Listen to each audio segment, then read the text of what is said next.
Hello everyone. तो आज के इस वीडियो में हम टिप्स एंड ट्रिक्स के बारे में बात करेंगे to clear the Aarzoo set 2022। ठीक है, तो इस वीडियो में हम बात करेंगे आरजू सेट को क्लियर करने का कुछ टिप्स एंड ट्रिक्स। उसके बाद जब मैंने आरजू सेट इंट्रेंस दे रहा था तब मैंने क्या गलती किया था उसके बारे में आप लोगों को शेयर करूँगा, जिस गलती को लेके आपको दोबारा नहीं दोहराना है। तो सबसे पहले तो इस वीडियो को आप क्या कर देना है कि लाइक कर देना है, उसके बाद शेयर ज़रूर से कर दीजिए। ठीक है, तो शेयर ज़रूर से कर दीजिए अपने दोस्तों के साथ। अपना कॉलेज का व्हाट्सएप ग्रुप रहता है, फ्रेंड्स का व्हाट्सएप ग्रुप रहता है, तो उसमें इस वीडियो को आप लाइक करके शेयर कर दीजिए ताकि वो लोग को भी पता चले। कोई कोई होता है डायरेक्ट मालूम नहीं होता है, और वो लोग को अगर आप शेयर कर दोगे तो वो लोग को भी पता चल जाएगा इसके बारे में। ठीक है, तो हम टिप्स एंड ट्रिक्स का बात करेगा तो हम दो कैटेगरी पे हम इसको डिवाइड करेंगे। सबसे पहले तो बिफ़ोर एग्ज़ाम, ठीक है, और दूसरा जो है कि ड्यूरिंग एग्ज़ाम।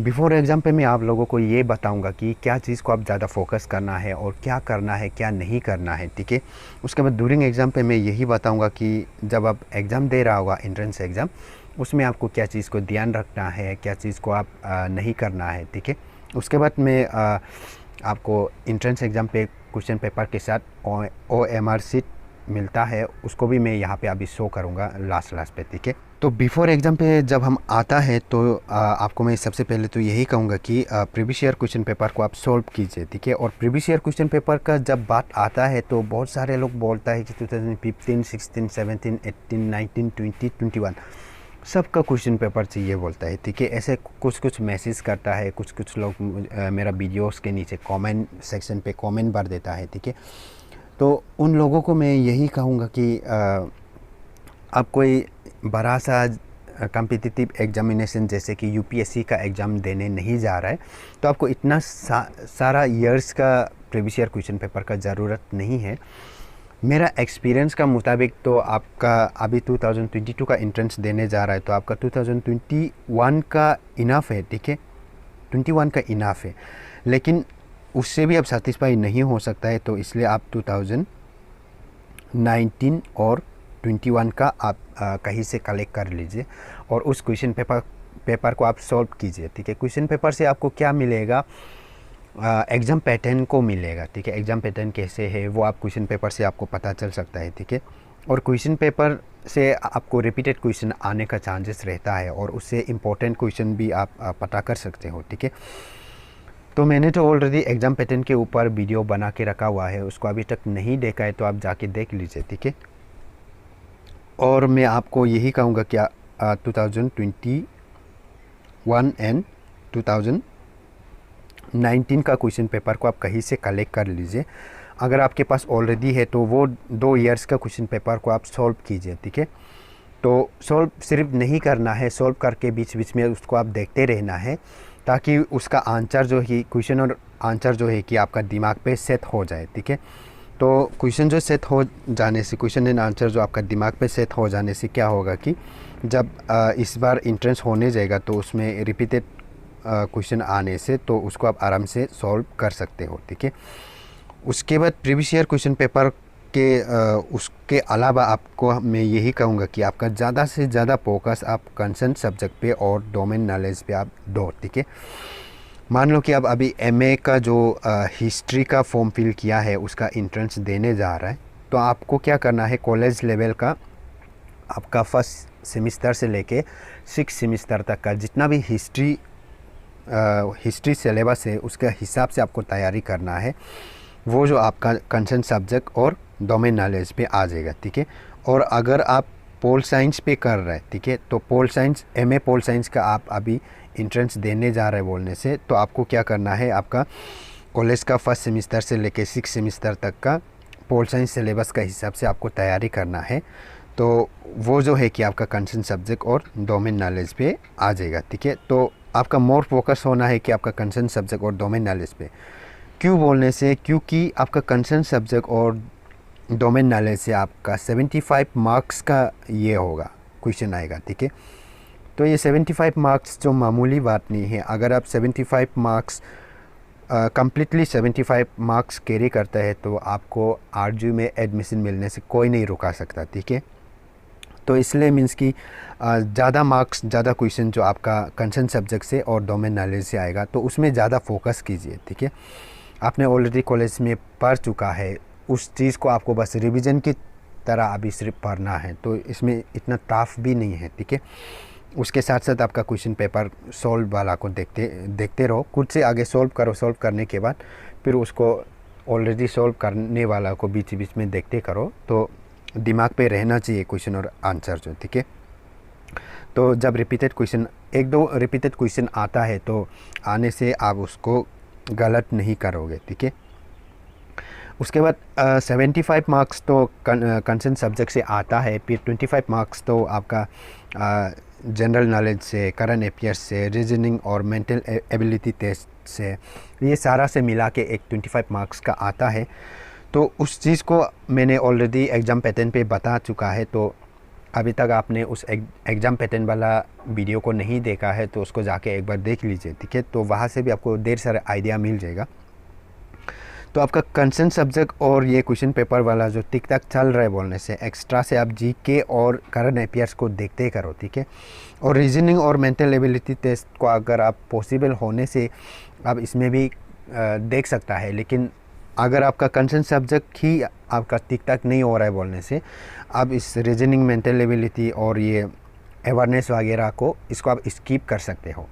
ज़्यादा से ज़्यादा फोकस जो कंसर्न सब्जेक्ट पे रहना है।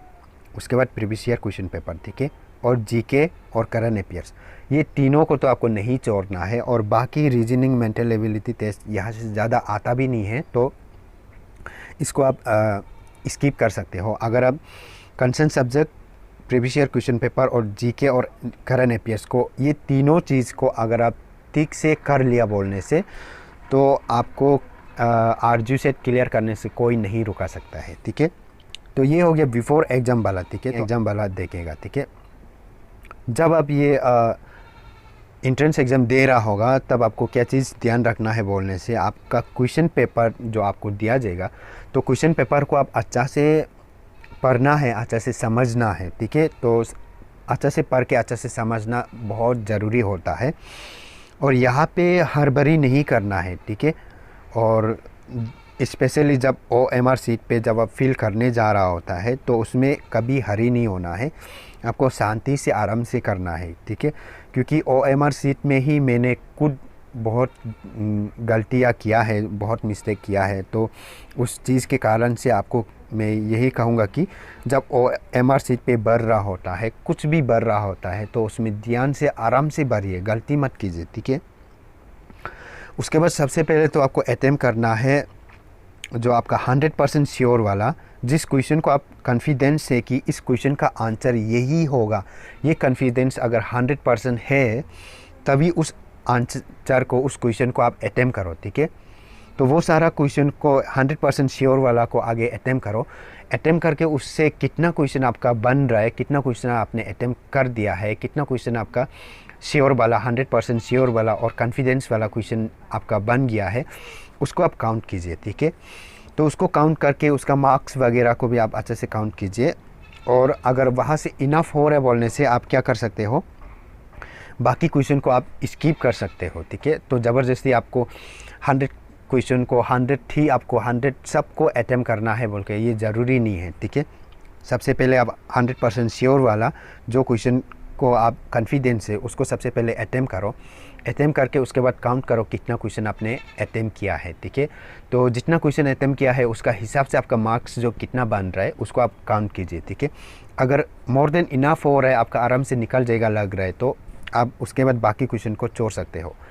उसके बाद फिर आपका जितना आपने श्योर वाला क्वेश्चन से आपका इतना कॉन्फिडेंस नहीं है, और कुछ क्वेश्चंस रहता है जिसमें हम कॉन्फिडेंस तो नहीं होता है, मालूम है, लगता है, लेकिन उसमें कंफ्यूज होता है, ये था नहीं वो था, थोड़ा सा कंफ्यूज होता है।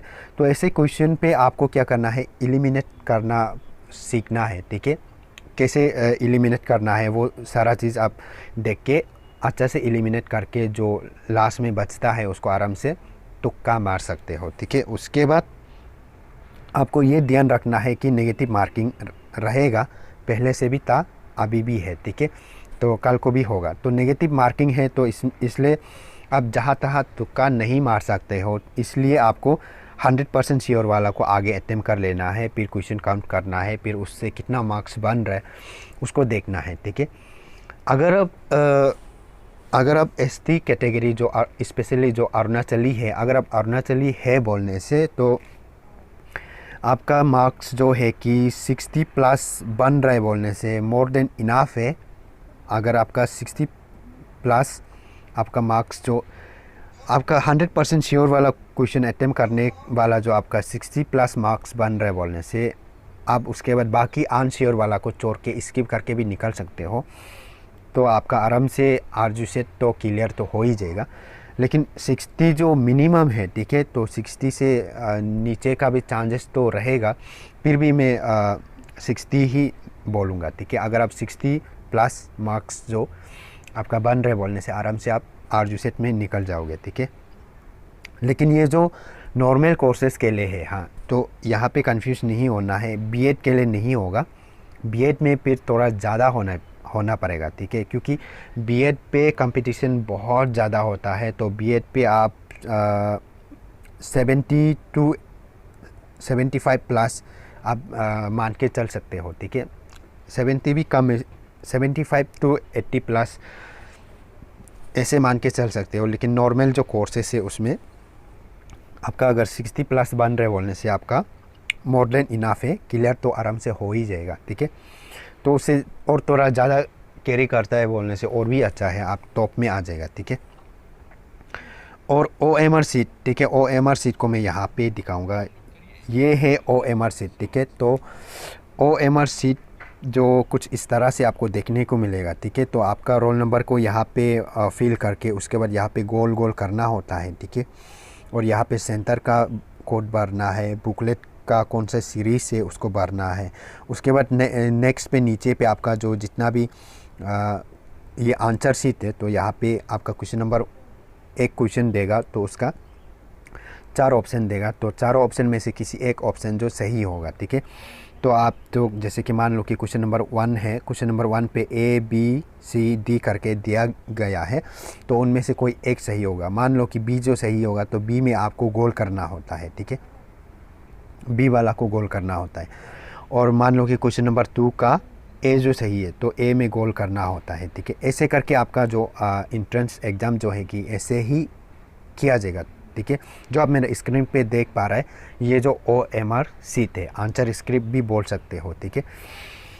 तो ये हो गया कुल मिला के जितना इन्फॉर्मेशन देना था आप सभी को मैंने दे चुका है। आई होप कि इससे आपको सेटिस्फाइड होना चाहिए। उसके बाद मैं आप सभी को ये शेयर करूँगा मैंने सबसे ज़्यादा क्या मैं गलती किया था जब मैं इंट्रेंस दे रहा था, ठीक है। जब मैं खुद आरजू इंट्रेंस दे रहा था, सबसे ज़्यादा मेरा गलती जो है कि OMR सीट में ही हुआ था, ठीक है। तो ये गलती आपको भी दोबारा नहीं दोहराना है, मेरा बात को ध्यान से सुनिए। उसके बाद ये गलती को आप नहीं दोहराना है, नहीं तो आप भी बहुत पीछे चला जाएगा, ठीक है। तो मेरा आरजू का इंट्रेंस क्लियर तो हो गया था, लेकिन जितना जहाँ पे होना चाहिए था वहाँ पे नहीं होके बहुत नीचे गिर गया था, ठीक है। रैंक में मेरा बहुत पीछे आ गया था, तो जहाँ पे होना चाहिए था मेरा नहीं हो पाया। क्यों नहीं हो पाया बोलने से, क्योंकि मैंने वहाँ पे गलती ऐसे कर दिया था कि क्वेश्चन नंबर 1 का सही आंसर जो है कि A है, वो मुझे पता है A है, लेकिन यहाँ पे मैं क्या कर देता था कि क्वेश्चन नंबर 1 का जगह पे क्वेश्चन नंबर 2 का A में यहाँ पे गोल कर रहा होता है। तो ये गलती जो मुझसे ही नहीं बहुत सारे लोगों से होता है, कल को भी ये गलती जो हो सकता है आपसे भी, ठीक है। तो इस चीज़ को आपको ध्यान रखना है। तो मान लो कि क्वेश्चन नंबर 6 का आंसर जो है कि करेक्ट आंसर जो है कि डी है, ये मुझे पता है डी है, लेकिन मैं OMR सीट पे क्वेश्चन पेपर पे तो मुझे पता होता है कि क्वेश्चन नंबर 6 का करेक्ट आंसर जो डी है, लेकिन जब मैं OMR सीट पे बढ़ता है तब मुझे क्वेश्चन नंबर 6 का डी का जगह में हम यहाँ पे क्या में गोल कर रहा होता है, क्वेश्चन नंबर 7 का डी पे गोल कर रहा होता है, ठीक है। तो ऑलरेडी गोल करके रख चुका है, तो उसको हम मूव भी नहीं सकता है, कुछ भी नहीं कर सकते। तो इसको इंसान भी इसको चेक नहीं करता है, इसको चेक करता है कंप्यूटर, ठीक है।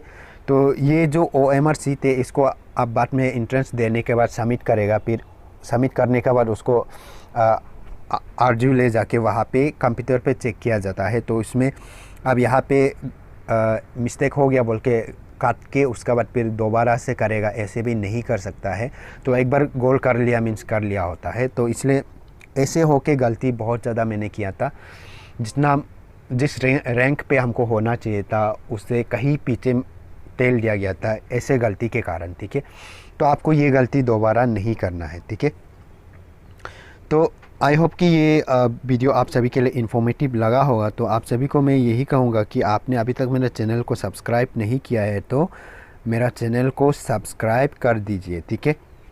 तो सब्सक्राइब करने से ज़्यादा कुछ नहीं, मुझे मोटिवेशनल मिलता रहेगा और उस मोटिवेशन के कारण से क्या है कि इस तरह के कंटेंट्स में लाता रहूँगा अपना चैनल पे। अगर आप सब्सक्राइब ही नहीं करोगे तो इस तरह के कंटेंट्स लाऊंगा कैसे, ठीक है। इंटरेस्ट जो है कि ख़त्म हो जाएगा और इसमें डिमोटिवेट कहीं ना कहीं हो जाता है।